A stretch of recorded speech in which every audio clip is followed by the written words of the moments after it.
আমি লাও এয়ারলাইন্সে থাইল্যান্ড থেকে লাওস যাচ্ছিলাম। হঠাৎ করে আমাদের ফ্লাইটটি 4 ঘন্টা ডিলে হয়ে গেল। 4 ঘন্টা ডিলে হওয়ার কারণে লাও এয়ারলাইন্স আমাদের এখানে থাইল্যান্ডে ভিআইপি লাউঞ্জ, বিজনেস লাউঞ্জে নিয়ে আসলো 4 ঘন্টা ওয়েট করার জন্য। এবং এখানে বুফে খাবারের ব্যবস্থা আছে, লাঞ্চের ব্যবস্থা আছে, আপনার যত ইচ্ছা তত খেতে পারবেন। আমরা যারা এসেছিলাম তারা অনেক অনেক খাবার নিয়ে খাচ্ছি। আমি অবশ্য বুঝতে পারছি না কোনটা হালাল কোনটা হালাল না, এই জন্য আমি ফ্রুটস খাচ্ছি বেশি করে।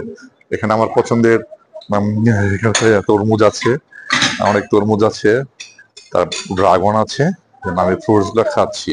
অন্য সব ক্ষেত্রে আমি সাহস পাচ্ছি না।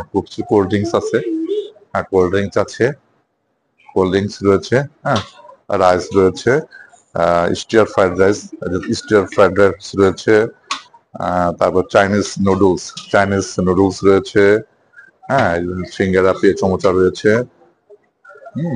তারপর গ্রিন কারি রয়েছে চিকেনের, হ্যাঁ স্টিম রাইস, হ্যাঁ থাই স্যুপ, অন্যান্য খাবার দাবার রয়েছে। হ্যাঁ সবাই খুব মজা করে খাচ্ছে। খেতে সাহস পাচ্ছি না, কারণ হালাল না বুঝতে, যদি লেখা আছে হালাল তারপর এটা আমার তৃপ্তি হয় না। এই জন্য আমি খাচ্ছি না, আমি ফ্রুটস খাচ্ছি আর কোল্ড ড্রিঙ্কস খাচ্ছি।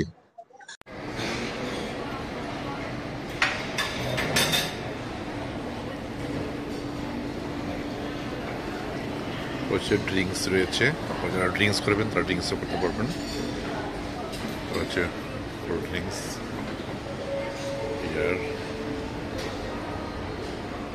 সব আছে এখানে।